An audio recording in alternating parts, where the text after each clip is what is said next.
मनोज और मिताली काफी समय से एक पुराने किराए के घर में रह रहे थे। दोनों का एक ही सपना था और वो था उनका अपना घर।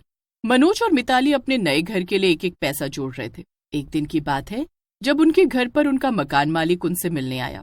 अरे सेठ जी, आप आइए ना, बैठिए ना। हाँ, क्यों नहीं। बताइए कैसे हैं आप? आज इतने दिनों बाद अचानक कैसे आना हुआ? बात ही कुछ ऐसी थी तो आना ही पड़ा। वैसे तो ये अच्छी खबर भी है और बुरी भी। बताओ अब कौन सी पहले सुनाओ? आप जो मर्जी बता दीजिए। मेरे बेटे का रिश्ता तय हो गया है और अगले महीने उसकी शादी है। अरे वाह, ये तो बहुत ही अच्छी खबर है। हाँ, पर बुरी खबर यह है कि अब आपको ये जगह खाली करनी होगी क्योंकि अब यहाँ मेरा बेटा रहेगा। अच्छा, तो ये बात थी। आप चिंता मत कीजिए, हम ये घर जल्दी खाली कर देंगे। वैसे भी हम तो कब से एक नया घर लेने की सोच रहे हैं, पर बस वही बात है कि पैसे उतने नहीं हैं। अरे ऐसी बात है तो मेरी नजर में एक घर है। मैंने देखा तो नहीं है, पर पड़ोस वाले शर्मा जी बता रहे थे। शहर से थोड़ा हटकर है, पर तुमको काफी पसंद आएगा। अगले दिन मनोज और मिताली उस घर को देखने जाते हैं और उनको घर देखते ही पसंद आ जाता है। घर काफी सस्ते में मिल रहा होता है और वो फटाफट उस घर को खरीद लेते हैं। मनोज और मिताली अपने नए घर में खुशी खुशी शिफ्ट हो जाते हैं। मिताली घर में सब सामान सेट कर लेती है। सब कामों से फ्री होकर मिताली नीचे घूमने जाती है तो अचानक उसकी नजर घर के पीछे बंद पड़े बगीचे पर पड़ती है। अरे, इस घर के पीछे एक बगीचा भी है और मुझे तो पता ही नहीं था। पर देखो तो, इतने अच्छे बगीचे की बंद पड़े पड़े क्या हाल हो गया है। इसे तो साफ करने की जरूरत है। मिताली बगीचे के अंदर जाने का सोच ही रही होती है कि तभी वहाँ एक कामवाली आती है और मिताली को आवाज दे देती है। अरे मेम साहब, ये आप क्या कर रही हो? अरे तुम कौन हो? मैं कामवाली। साहब ने एड्रेस दिया था यहाँ का और बोला था आपसे बात करने को। अच्छा, अंदर आओ, मैं तुमको सब काम समझा देती हूँ। मिताली अपनी काम वाली लक्ष्मी को सब काम समझा देती है। ठीक है मेम साहब, मैं कल से काम पर आ जाऊंगी। ठीक है, वैसे तुम रहती कहाँ हो? मैं तो मेम साहब यहीं पास में रहती हूँ। यहाँ आसपास के सारे घरों का काम मैं ही करती हूँ। अच्छा, तो फिर तुमको तो पता होगा कि हमसे पहले इस घर में कौन रहता था? रहता था एक सन की आदमी।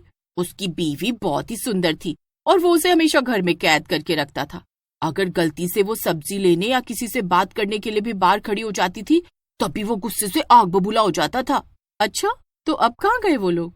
अरे किसी का फोन आ रहा है, चलो तुम जाओ और कल से आ जाना। मैं अभी फोन देखती हूँ, शायद मेरे पति कर रहे होंगे। लक्ष्मी वापस चली जाती है और उन दोनों की बात अधूरी रह जाती है। अगले दिन से लक्ष्मी काम पर आना शुरू कर देती है। मिताली सामान रखने में ही इतनी बिजी होती है कि वो लक्ष्मी से बात ही नहीं कर पाती। सब ठीक चल रहा होता है, पर फिर एक दिन लक्ष्मी मिताली से बोलती है, मेम साहब, मेरे बेटे की तबीयत कुछ ठीक नहीं है, मुझे 2-3 दिन की छुट्टी चाहिए। ऐसी बात है तो तुम उसका ध्यान रखो, 2-3 दिन की बात है तो मैं संभाल लूंगी। अगले दिन लक्ष्मी काम पर नहीं आती और मिताली घर का सारा काम खुद ही करने लगती है। पूरे घर की सफाई, बर्तन, कपड़े और खाना बनाने के बाद वो आराम से बैठी होती है। फिर अचानक मिताली को ध्यान आता है कि उसने बगीचा तो साफ ही नहीं किया। बताओ, मुझे यहाँ इतने दिन हो गए और बगीचा साफ करने की फुर्सत ही नहीं मिल रही। लक्ष्मी भी अभी 2-3 दिन नहीं आएगी। एक काम करती हूँ, मैं खुद ही बगीचा साफ कर लेती हूँ। मिताली अपनी झाड़ू उठाती है और बगीचे में जाती है। बगीचे में पैर रखते ही उसे बड़ा अजीब सा महसूस होता है। उसके बाद वो बगीचे में झाड़ू लगा ही रही होती है कि तभी एक तेज हवा का झोंका उसके बालों को उड़ा देता है। मिताली डर कर पीछे देखती है, पर वहां तो कोई भी नहीं होता। एक भी पत्ता नहीं हिल रहा, तो फिर ये हवा कहाँ से चली? बड़ी अजीब बात है। मिताली फिर से सफाई में लग जाती है और तभी उसे एक आवाज आती है, मुझे बाहर निकालो, मुझे यहाँ से बाहर निकालो। मिताली घबरा कर इधर उधर देखती है। उसे आसपास क्या, दूर दूर तक कोई दिखाई नहीं देता। मिताली थोड़ी घबराई सी हो जाती है। सूरज भी ढलने ही वाला होता है। मिताली झाड़ू को वहीं छोड़कर घर आ जाती है। उसके बाद वो हाथ मुंह धोने बाथरूम में जाती है तो बाथरूम में वही झाड़ू रखी होती है जो वो बगीचे में छोड़कर आती है और पूरे बाथरूम में सूखे पत्ते फैले होते हैं। ये झाड़ू तो मैं बगीचे में छोड़कर आई थी, तो फिर ये यहाँ कैसे आ गई? ये सब क्या हो रहा है मेरे साथ? मिताली जल्दी से बाहर भागती है तो बाहर वो मनोज से टकरा जाती है।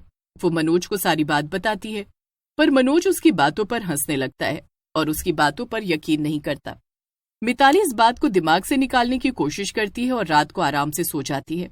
रात को जब मिताली गहरी नींद में होती है तो उसके ऊपर फिर से सूखे पत्ते आकर गिरने लगते हैं, जिसकी वजह से वो उठ जाती है। ये पत्ते, ये यहाँ कैसे आए? मैं क्या करूं? इनको उठाऊंगी तो ये मेरी बात पर यकीन भी नहीं करेंगे। मिताली उन पत्तों के पीछे पीछे जाती है और फिर से उसी बगीचे पर पहुंच जाती है।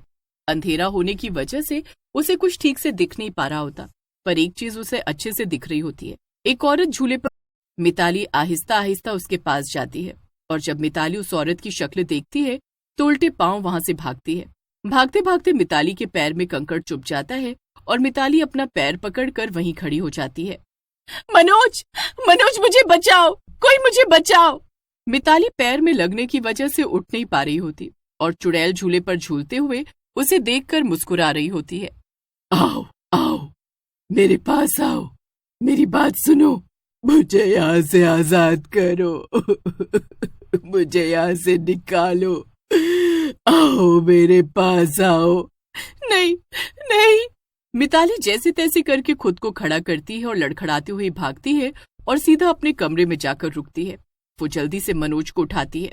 मनोज, मनोज, वो चुड़ैल, मैं सच बोल रही थी, वो बगीचा है ना, वो एक भूतिया बगीचा है, वहाँ एक चुड़ैल झूला झूल रही थी, वो मुझे अपने पास बुला रही थी और बार बार बोल रही थी कि मुझे यहाँ से आजाद करो, मुझे यहाँ से बाहर निकालो। ये क्या हो गया तुमको मिताली? तुम जब से इस घर में आई हो ऐसी अजीब सी बातें कर रही हो। पहले तो ये बताओ कि तुम इतनी रात में उस बगीचे में गई ही क्यों? वो अचानक से मेरे ऊपर पत्ते आकर गिरने लगे, जिसकी वजह से मेरी आंख खुल गई। मैं उन पत्तों का पीछा करते हुए उस बगीचे तक पहुंच गई और वहां पर मैंने अपनी आंखों से देखा कि झूले पर एक चुड़ैल झूला झूल रही थी। मिताली की बात पर मनोज बिल्कुल भी यकीन नहीं करता। मिताली को समझ नहीं आ रहा होता कि आखिर वो ये बात किसको बताए। वो बड़ी परेशान हो जाती है और बड़ी मुश्किल से उसको नींद आ पाती है। अगली सुबह जब मिताली जागती है तो उसे सब एक बुरे सपने की तरह लगता है। वो रोज की तरह अपने कामों में व्यस्त हो जाती है और रात की बात भूल जाती है। मिताली जब रसोई में काम कर रही होती है तो रसोई की खिड़की पर उसे एक हाथ दिखता है। कौन है? कौन है यहाँ? बाहर से कोई खिड़की पर जोर जोर से मार रहा होता है। मिताली पूरी जान लगाकर खिड़की को खोलती है तो वहां कोई भी नहीं होता, पर सामने वही बगीचा होता है और वही झूला। मिताली को अचानक फिर से सब याद आ जाता है। आखिर मेरे साथ ये सब क्यों हो रहा है?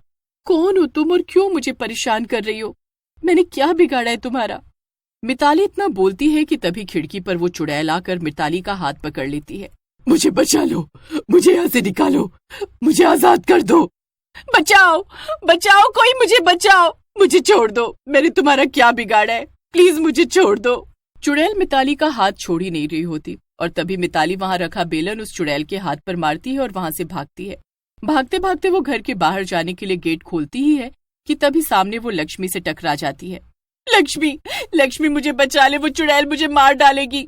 चुड़ैल, ये क्या बोल रहे हो आप मेम साहब? लक्ष्मी बड़ी मुश्किल से मिताली को शांत करती है। अब बताओ मेम साहब की क्या बात है? उस बगीचे में चुड़ैल है, वो बगीचा भूतिया है, मैंने अपनी आंखों से उस झूले पर उसे झूलते देखा है। हे भगवान, कि आप उस बगीचे में गई थी, पर क्यों? आपको वहां नहीं जाना चाहिए था। आप उस दिन पूछ रही थी ना कि आपसे पहले इस घर में कौन रहता था। बात अधूरी रह गई थी। इस घर में जो सनकी आदमी रहता था, एक दिन उसकी बीवी से मिलने उसका एक पुराना दोस्त घर पर आ गया था। उस वक्त उसका पति घर से बाहर था, पर जब वो वापस आया तो वो अपनी बीवी को उस लड़के के साथ देखकर आग बबूला हो गया। उसने अपनी बीवी के बाल पकड़े और घर के बाहर तक उसे पीटता हुआ लाया। वो बेचारी रोती रही, चिल्लाती रही और बार बार बोलती रही कि वो बस उसका दोस्त है, पर उसके पति ने उसकी एक ना सुनी। उसके बाद उसकी बीवी को किसी ने नहीं देखा और उसका पति पागल हो गया था तो उसे पागल खाने में बंद करना पड़ा। तब से ये घर बंद था। तभी ये घर हमें इतना सस्ते में मिल गया। पर आखिर वो चुड़ैल है कौन जो हमेशा उस बगीचे में झूला झूलती रहती है? हम बस इतना जानते हैं कि वो औरत भी इसी चुड़ैल की तरह अक्सर उस झूले पर बैठी रहती थी। अब सच क्या है किसी को नहीं पता।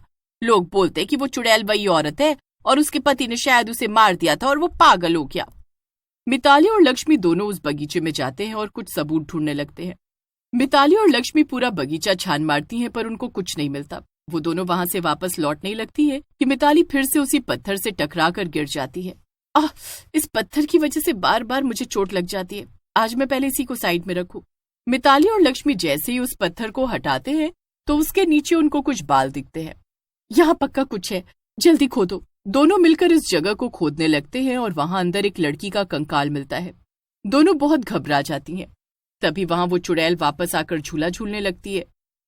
मिताली और लक्ष्मी एक पंडित को बुलाकर ले आते हैं। उसके बाद वो उस औरत के शरीर का अंतिम संस्कार करते हैं।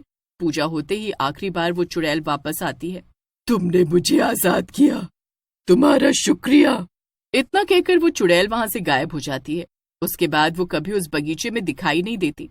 मिताली उस बगीचे की सफाई करके उसमें ढेर सारे फूल लगाती है और वो बगीचा फिर से एक बार पहले की तरह खूबसूरत दिखने लगता है।